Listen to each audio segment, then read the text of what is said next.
新学期开学，我意外听到了我领养的小猫的心声。嘿嘿，蠢货室友还不知道，昨天我妈在小树林偷偷把你男友嘴都亲烂喽。室友听到后，当即对我破口大骂，搬出了寝室。辅导员正想调解寝室矛盾，却也听到了小猫的心声。辅导员还有空在这调解矛盾呢？他肯定不知道我妈已经把班费全都拿去给我买名贵猫粮啦。辅导员脸瞬间黑沉，因为那些消失的班费，最后是他自己咬牙填上的，气得他当场叫来我爸妈，要给我处分。我爸妈是商人，最重颜面，气得当场就要将我赶出家门。赶出家门又怎么样？真蠢！他们现在都还不知道，妈妈的闺蜜才是他们亲生的。我妈这个假千金，早就在他们家卷够了钱，准备跑路喽。爸妈听到后面色一滞，当即拉着闺蜜去医院做亲子鉴定。结果出来后，他们将我扫地出门，转而给闺蜜办起隆重的认亲宴，而我走投无路，只能在街头乞讨，却被几个混混拉进小巷，折磨致死。我到死都不明白，为什么事情会变成这样。直到再睁眼，我再次听到了小猫熟悉的心声。小猫真的好可爱啊！以后我们寝室就多了个新成员。夏夏，我要做她干妈。看着熟悉的场景，我才意识到自己竟然重生了。可我还没来得及高兴，下一瞬小猫熟悉的心声就在耳边炸响。嘿嘿，蠢货室友还不知道，昨天我妈在小树林偷偷把你男友嘴都亲烂了吧？还在这傻乐呢。啧啧。我的心猛然一颤，下意识看向柳霜，果然她的脸色苍白的不成样子，不由分说的给我一巴掌。贱人！我真心实意把你当好姐妹，没想到你却这样对我！大家都快来看看，这个水性杨花的贱人专门勾引室友男友，看看以后谁还敢和他做室友！导员呢？我要申请调换宿舍。我没有，别碰我！谁知道你有没有染上什么脏病？门口过往的同学纷纷昂着脖子看过来，我脸上火辣辣的，却攥紧拳头暗下决心，绝不能再像前世一样了。双双，你冷静下，你听到的不一定是真的。我到底有没有勾引你男友，我们一查便知。我可以陪你去调监控。柳霜正愣了下，正在犹豫间，闺蜜江念急匆匆带着导员冲进来。夏夏，难道你忘了最近监控正好坏了吗？监控怎么会突然坏掉？我刚才还可笑的对你抱有一丝期望，原来是你早就算计好了。这其中肯定有什么误会，说出来解开就好了。可下一瞬，小猫的心声就再次响起。还有空调节矛盾呢。谁在说话？嘻嘻，我猜他肯定不知道，那些消失的班费其实是我妈全都拿去给我买名贵猫粮啦。我暗道不好，果然导员的脸色瞬间变得黑沉。班里消失的那笔班费不菲，最后还是他咬牙自掏腰包补上的。他的视线精准定格在旁边的小猫身上，愤怒道：寝室养宠物，记大过处理。还有苏夏，你现在立刻给我解释下班费的事情。我慌忙开口，千万不能让前世的悲剧重演。导员，那笔班费金额不菲，确实消失的奇怪，我建议立刻报警，立案调查。还有这只能暴露心思的猫，也应该立刻送去实验室调查。我说完，闺蜜的脸色却变得有些苍白，小猫也嗷呜一声，焦急地跳到我脚边。坏妈妈，你不能怕暴露那笔钱被你花光的事实，就想要把我送走啊！我脸色煞白，下意识看向导员，他脸上的质疑越来越重。门口聚集的吃瓜同学也纷纷谴责开口。苏夏是班长，听说家里也挺有钱的，应该不至于监守自盗吧？呵，有钱人又不全都是好人，说不定他就是人品败坏那个。就是故意勾引室友男友，还有什么事是他做不出来的？我难堪地站在原地，攥紧掌心，恍惚间感觉又回到了前世。我分明都没见过柳霜男友，却被小猫污蔑和他亲嘴。交给导员的那笔班费，我也分明没有动过。给小猫买名贵猫粮的钱，全是我一点点省下的零花钱。可是小猫的心声却莫名其妙响起，说班费是我偷走的。前世导员听见小猫心声后，加上监控莫名其妙的坏掉，后来便全然信了。愣神间，小猫的心声又响起来。名贵大牌猫粮就是好吃，一口一个嘎嘣脆，别提多香了。果然贵有贵的道理，毕竟可是足足花了18888.5啊。话落，导员的脸色变得难堪起来，质疑的目光几乎将我穿透。消失的班费正好就是18888.5，可是我还没来得及公示，除了我根本没人知道班费到底有多少。导员的目光越发怀疑，若不是你偷的，他怎么会知道班费的具体金额？我却彻底懵了。说句良心话，我根本都没见过班费，更别提知道具体金额。况且我给小猫买的那袋猫粮连1万都不到，根本没有18888.5。眼看导员的脸色愈发难看，我慌忙开口：导员，这其中肯定有误会，我可以发誓，绝对没有拿过班费。既然监控坏了，我们还可以去验班费丢失地方的指纹。见我的神色不似作假，导员面色稍缓几分。好，那就按你说的去做，老师也愿意再相信你一次，找出真正的小偷。我正要打电话联系专业人员取证，闺蜜却急匆匆拉住我。听说验证指纹可不便宜呢，我正好有个亲戚在鉴定机构上班，不如这样，一会儿直接送到他那儿去，让他走内部价，怎么样？我却冷淡的后退一步，不怎么样，为了保证公平，还是让导员自己选地方去验证吧。闺蜜眸底刺痛，受伤的看向我。夏夏，你怎么突然对我变得这么冷淡？我生硬的别过头去，苦涩一笑。前世临死前的痛苦历历在目，让我再不敢轻易相信任何人，哪怕她是我从小到大关系最好的闺蜜，我也没办法完全信任她。最后，导员亲自选了家鉴定机构，又亲眼看着他们去办公室取证。我特意还让导员找了工作人员作陪，保证其中绝无调包可能。验证结果很快出来，果然不是我做的。我长松口气，就在我以为要彻底洗清冤屈时，小猫惬意地伸了个懒腰，懒洋洋道：“我妈真聪明，这招耍的这群蠢蛋团团转。其实办公桌附近的指纹早就被我妈换成另一个人的了。”我喉间一噎，无法言说的愤怒涌上心头，用力提着小猫，后颈皮将它提起。虽然我不知道是谁教你故意这样说的，但妈妈再给你最后一次机会，好好告诉大家真相。小猫在我手中嗷呜一声，委屈地瞪着大眼睛看向我。喵喵喵，本喵说的都是真话啊！妈妈你这样子喵害怕。好了好了，其实你不是故意要把自己指纹擦掉，全换成你闺蜜的，这样行了吧？小猫的心声清晰地在心头炸响，我只觉得脑袋一嗡，好像有根筋断掉了。我僵硬地扭头，果然看到导员黑透的脸色，那张写着闺蜜江念名字的鉴定报告当场被他撕掉。够了，苏夏，你人品败坏，简直愧对老师先前对你的信任。我不仅要给你记处分，还要让你家长来一趟，让他们明白你的人品有多么恶劣。导员厌恶扫我一眼，转身打电话去了。我脸色苍白，想要拉住导员，却被江念用力推开。他红着眼：“苏夏，从前真是我看错你了，就当我们先前的情谊全都为了狗。”门口围观的人群更是纷纷厌恶开口：“嘿，恶心死了！建议学校赶紧开除这种人。”就是跟他小偷姐一个班，以后还不知道会发生什么。我嘴唇嗫嚅着，颤抖着说不出话，大脑乱成一团麻线。究竟是小猫的心声又在说谎，还是真是江念做的？出了这档事，我爸妈很快赶来。听了事情经过后，他们二话没说，给我一巴掌。我们老苏家也是有头有脸的名门，怎么就出了你这个败坏家风的不孝女？他们气得胸口剧烈起伏，甚至放话要当场跟我断亲。话落，我还没来得及开口，小猫不屑地舔舔爪子，就道：“赶出家门又怎样？真蠢！他们现在都还不知道妈妈的闺蜜才是他们亲生的。我妈这个假千金早就在他们家卷够了钱，准备跑路喽。”他们脸色一僵，不可置信地看向小猫。我脸色苍白，用力攥紧掌心，极力安慰自己，共同生活18年的爸妈不会以为这一句话就怀疑我的身份。可下一瞬，他们径直拉住闺蜜去做亲子鉴定，结果出来后，他们竟激动地对视一眼，面对我时又转为不屑的冷哼。我们就知道老苏家可没有你这样人品恶劣的坏种。他们激动地把江念拉到身边，好，我们老苏家的孩子就该是这样温顺听话的。江念红着眼直掉眼泪，故作委屈道：“当年无意中发现我才是家里被抱错的真千金，但我碍于和夏夏的情谊，就没有告诉你们。爸妈，是女儿不孝。”爸妈怜爱地将她紧紧抱在怀里，怎么能怪你呢？乖女儿。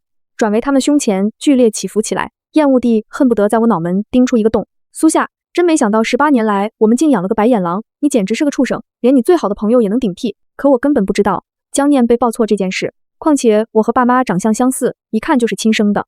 反观江念，倒是处处透露着不对劲。思及此，我还有什么不明白的？当即狠狠瞪了眼江念。爸妈，我们才是做了18年的家人，千万不能因为一张薄纸就伤了情分啊！亲子鉴定也会有出错的时候，谁知道这次是不是有人买通了机构，做了张假的出来？我一把拉住江念，你敢不敢跟我再去验一次？爸妈脸上划过犹豫不决，江念转动了下眼珠，故作苦涩道：“既然爸妈不相信我，那我还是离开吧。”话音未落，却被爸妈扯回来。哎呦乖宝，你这样说爸妈就伤心了，我们从来没有怀疑过你。他们不再犹豫，恶狠狠地将我推倒在地。你个贱人，休想挑拨我们一家人的关系。说完，他们一家3口幸福地离开。我忍住心底的酸涩，艰难地从地上爬起来。围观的同学纷纷落井下石，真是活该，小偷姐真是报应不爽。没错，这真是老子看过最爽的一集。混乱中，小猫慢悠悠地踱至我身边，嘲弄的心声响起来：“嘿嘿，坏女人，被人抛弃的感觉不好受吧？我告诉你，这都是你应得的，我要让你臭名昭著，让全世界都厌恶你。”我眼眶酸涩，它分明是我用心呵护大的小猫，可我想不通它为何会这样对我。直到我的视线落在旁边的猫粮碗里，脑海里刹那间豁然开朗，我终于明白那些心声是哪里来的了。接下来无论小猫再怎么挑衅我，我都不再理会，甚至还笑眯眯的将猫粮灌得满满的。过了2天，他圆滚滚的肚皮越来越大后，他有些坐不住了。喂，坏女人，我这样害你，你怎么不把我送走？喂，你听到了吗？我自然是听到了，可我非但不生气，还慈爱的揉揉他的脑袋。乖宝，多吃点，你太瘦了，把身体养得胖些。甚至在爸妈登报断亲，彻底将我赶出家门时，我也没有半分伤心，而是利落将东西收拾出来，甚至面对同学们的嘲讽时，也显得云淡风轻。我正常吃饭、上学、喂养小猫，江念倒是先坐不住了，他颐指气使的找上我。喂，你要是讨厌你的猫，可以送给我。我一脸奇怪的看向他，他是我亲手养大的，我怎么会讨厌他？他面色一噎，气急败坏道：他毁了你的所有，难道你不想要把它扔掉吗？当然不想啊，不过我话音一转，你这么费尽心思劝说我扔掉它，倒是挺像别有用心的。他喉间一梗，憋得脸色涨红。你别污蔑好人，我哪里能有什么坏心思？说完，他急匆匆的走了。我继续过着悠闲生活，将小猫养得白白胖胖的。直到苏家举办认亲宴那天，江念却拖着礼服冲进寝室，惊恐地向我跪下：我求求你，快把它扔掉好不好？求求你救救我，只要能把它扔掉，我立刻向导员承认错误。不，我还可以把你爸妈还你。他这样说，我没有半分震惊，反而早有预料地冷笑开口，终于舍得承认自己的错误了。他忙不迭地点头，卑微地冲我道：对，我真的知道错了，求求你高抬贵手，把它给我吧。我慢悠悠地嗤笑出声，可惜啊，晚了。话落，他绝望的一屁股跌坐在地，随着他的动作，紧紧戴在脸上的口罩飘落在地。我这才注意到，他竟一夜间长满白发，过去看着还算顺眼的那张脸，此刻长满可怖的老年斑，就像是一夜间，他整整苍老50岁。我心中震惊，难不成这就是他使用那东西的代价？来不及让我多想，我爸妈不，苏父苏母就急匆匆赶到了。他们一把将江念扶起来，怒气冲冲对我道：好啊，我们就说阿念这乖孩子怎么会突然冲出去？原来又是你这小贱蹄子在作妖。说着，他们高高扬起手臂，想要给我一巴掌。现在的我可不会惯着他们，当即冷下脸，精准地攥住他们举起的手腕。你们算什么东西，也敢打我？他们气得面色涨红，指着我鼻子，半天说不出完整的一句话。你终于暴露真面目了是吧？人品恶劣，教养全跑到了狗肚子里。我满不在乎地点点头，逗弄着怀里小猫。对，我无父无母，有娘教没娘养，当然没有教养。我不耐烦地掏掏耳朵，在他们再次开口前道：行了，别吵到我和小猫休息，赶紧把你们的好女儿拎走吧。他们喉间一梗，气得一甩手：走，阿念，我们不跟这种粗鄙的坏种计较。可他们试着拉了几下，他们的好女儿江念却纹丝不动，甚至还哀求他们：求你们了，爸妈，帮我把这只猫抢过来，好不好？我实在是太想要它了。苏父苏母这才彻底看清他的模样，先是齐齐的震惊道：阿念，你怎么会突然变成这种样子？江念不自然的眨眨眼睛，下意识含混过去。这件事是个意外，说来话长，回头我慢慢解释给你们听。他怨毒的瞥了眼我怀里的小猫，又哀求道：爸妈，你们先帮我把这只猫抓来好不好？苏父不赞成的皱起眉头：阿念，你要这贱人的猫做什么？苏母也不屑的扫了眼小猫，讨好的对他道：是啊，乖宝，这只猫肥得像猪一样，丑死了。你要是想养猫，回头妈妈让人去给你物色个名贵品种，好不好？可江念却拼命摇头，固执道：不，我不要其他的，我就想要这只小猫。想起什么，他眼珠子飞快地转动2下，故作可怜地对他们道：从小到大，苏夏整整顶替我，过了18年的好日子。爸妈，你们不是说要补偿我吗？怎么我想要的一只猫，你们都不能满足？苏父苏母脸上泛起为难，他们自幼出身名门，体面一辈子，没想到老了还有这么一遭等着他们。眼看江念的脑袋湿落地越垂越低，苏父一咬牙，开口道：好，不就一只猫吗？爸妈这就帮你抓来。说着，他撸起袖子就想要朝我扑来。我下意识紧紧抱着怀里的小猫，目瞪口呆道：你们口口声声我没教养，可你们呢，又比我好多少？光天化日下明目张胆抢东西，你们的教养又去哪儿了？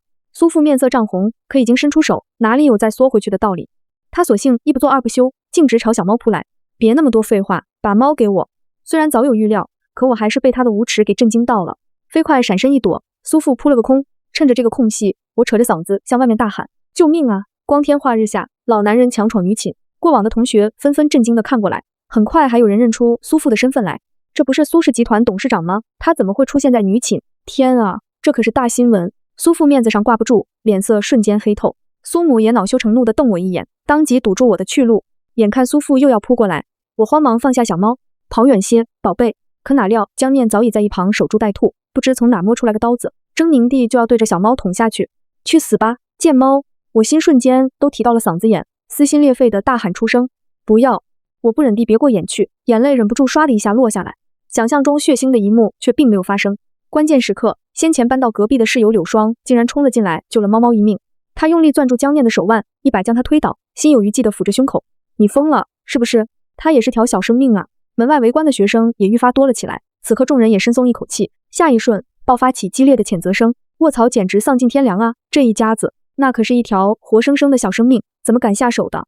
之前怎么没看出这个江念其实坏透了？反观之前我们讨厌的苏夏，好像却还不错。谴责声愈来愈多，甚至不少同学开始拿起手机拍照录像。江念不甘地从地上爬起来，还想再对小猫出击，周围却再次响起一阵惊呼声。大家快看他的脸，好可怕！江念怎么突然变成了老太婆？江念的眼神也好可怕，像是要杀人一样，这怎么和他平时完全不一样？江念恼羞成怒地攥紧拳头，愤怒地扯过口罩，别拍了，都不准拍照。他还想再说些什么时，苏父一把将他拽走，怒喝道：闭嘴，还嫌不够丢人吗？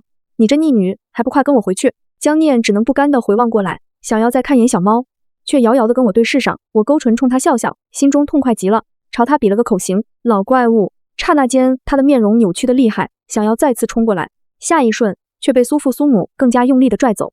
虽然柳霜及时出手，但小猫的后腿还是在混乱中被划了一刀。我心疼不已，急匆匆带它去宠物医院。没想到柳霜也跟着一起来了。给猫猫包扎的时候，我又听到它的心声：略，坏女人，只要你不扔掉我，我就会一直生点小病，花光你为数不多的存款。我听了后，非但没生气，还温柔地揉着它圆圆的脑袋。你放心吧，妈妈绝不会抛弃你。大不了妈妈先退学去打工，也定不会让你去饿肚子。身旁的柳霜讥讽地笑出声，真没想到你这种人竟还有点良心，尚未泯灭。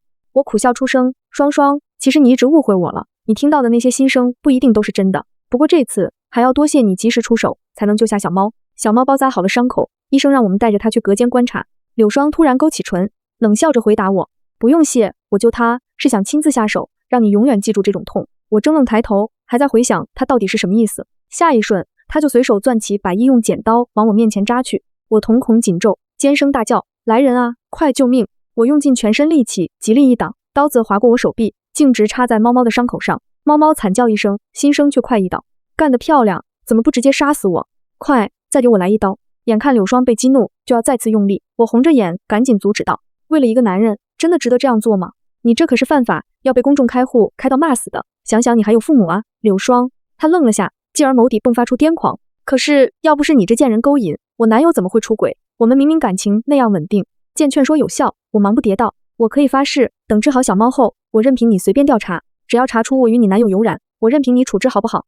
柳霜眉宇间划过犹豫，最后冷哼一声，扔了剪刀。那是自然，要是我查出你们真的勾结在了一起，你们这对贱男渣女，我一个也不会放过。我松口气，他主动让开，让医生冲过来。求求你们，定要救活小猫！看着医生神色严峻地把小猫接走，直到急救室的大门紧紧闭上，我才长松口气。时间一分一秒流逝，就在我逐渐焦灼不安时，一直紧闭的大门突然打开，医生疲惫地去掉口罩。手术很成功，因为救治及时，小猫的血已经止住了，那条伤腿只要静养几天就会恢复。我激动得红了眼，连连向医生道谢：谢谢您。重新包扎好伤口的小猫静静地躺在术后观察箱里，从前恶毒的那些心声彻底消失了。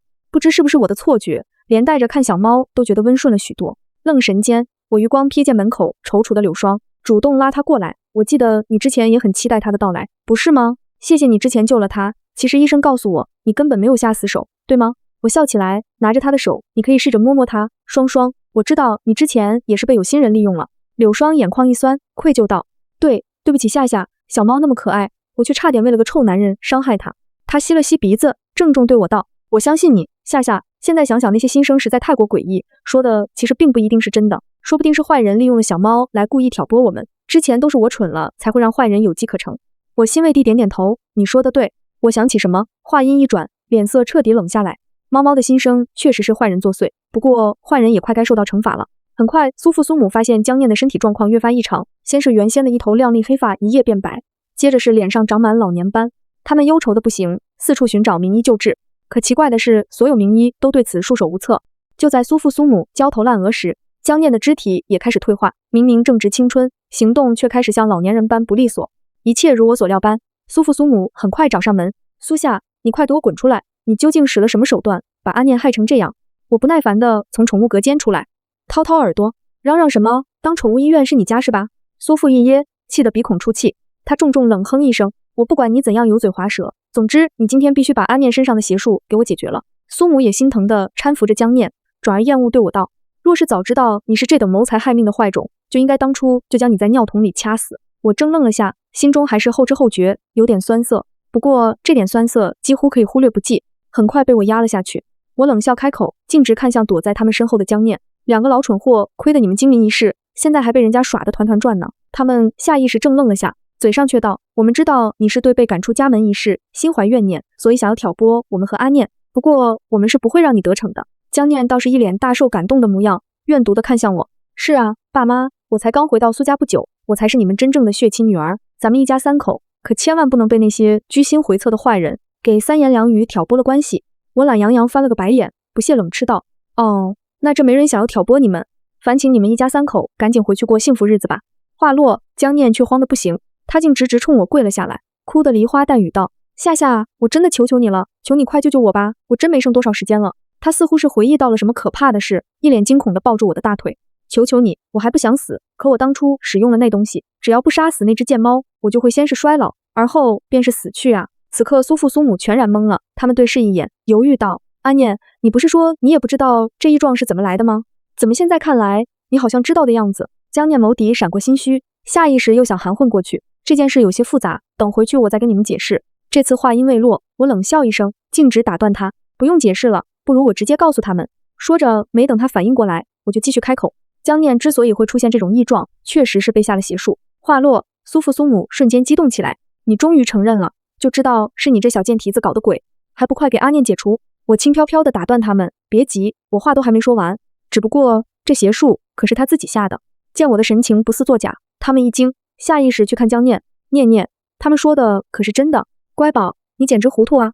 江念心虚地躲开他们的眼神，小声嘟囔了句：你们不懂。我脸上划过讥讽，冷笑开口：他们自然是不懂，不懂你下邪术是要害他们的亲女儿，而你江念只不过是鸠占鹊巢，根本不是他们亲生的，当初那纸鉴定报告只不过是伪造的。话落，苏父苏母一脸震惊的抬眸，脑袋嗡嗡的，费力地理解着我的话语。我不知道你是何时练得了这种邪术，或者说一开始你找我做朋友就是带着目的，你嫉妒我的身份，我优渥的生活，于是你给小猫下了降头术，让众人能听到小猫的心声，却殊不知那全是你伪造的。想到后来的结果，我冷冷嗤笑出声。可这种邪术却有一个致命风险，那就是事成后必须立即捕杀小猫，否则会反噬到你身上。后来的结果大家都看到了，可惜我及时察觉你的意图，没让你对小猫下杀手。没错，当时我看到猫粮碗里的猫粮越来越少，就发觉小猫在逐渐恢复之前的健康状态，而且它暴露新生的次数也在逐渐减少，我就知道控制它的江念定是受到了什么反噬，功力在逐渐减弱。果然，事实证明我猜测的8、9不离十。至于为何我一开始就怀疑是小猫被人控制，那是因为它是我亲手养大的，爱是相互奔赴，它有多么依赖我，喜欢黏着我，我都看在眼里。如果真能听到它的心声，也不会是恶毒的抱怨。阿念，他说的是真的吗？苏父身形一顿，颤抖得厉害。苏母面色苍白，想到认错女儿的可能，后怕地已经说不出话来。是又怎样？江念眼看瞒不下去了，索性癫狂地站起身，破罐子破摔。可这不能全怪我，要怪也只能怪你们自己太过愚蠢啊！他讥讽地咧开唇角，冷笑道：哈哈哈，真是可笑！明明苏夏和你们长得那么相似，又是你们亲手养了18年的女儿，可到头来，你们宁愿相信一纸鉴定单和一个外人的话，也不愿相信自己的女儿。苏父向来挺直的腰背瞬间就佝偻了下去，像是苍老10岁。苏母脑袋一嗡，崩溃的当场就痛哭起来。我们当时也是被气昏了头，当时夏夏被人指认偷窃，下意识就以为真正的苏家血脉不会做出这种事情。话音未落，江念就径直再次笑出声。可是当时的监控被我弄坏了，连份确凿证据都没有，你们就直接认定了是自己女儿。说到这里，江念困惑抬头，发出灵魂疑问：你们真的爱女儿吗？还是说你们爱的只是自己的名声呢？话落，苏父苏母面上血色尽数褪去，宛若遭受什么打击似的，往后踉跄着连退几步。他们下意识看向我，不是这样的。我却冷漠地后退一步，避开他们的触碰，好心提醒他们道：苏先生，苏女士，别忘了我们已经断亲了。苏父面色灰白，苏母眼眶红肿，他们嗫嚅着嘴唇，还想要说些什么，却被江念挤开。夏夏，我已经把你爸妈还给你了，还证明了你的清白。他充斥着血丝的眼底尽是期待，讨好道：现在你可以把猫给我了吗？我淡淡的笑了，我什么时候说过只要你做到这2件事，我就把猫给你了吗？欣赏着他的眸底慢慢从暗淡转为失望，最后是发疯般的癫狂。我心中痛快极了，可前世今生他欠我的何止这些？于是我淡淡瞥了眼旁边痛悔的苏父苏母，不是想要补偿我吗？好，我给你们个机会。话落，他们争先恐后的慌忙点头。夏夏尽管开口，你想要什么？爸爸妈妈拼了这条老命也会替你完成。我心中讥讽，面上却不显，因为没有人比我更清楚，他们最爱的永远只有家族名声，否则前世也不会冷眼旁观，放任我被混混害死。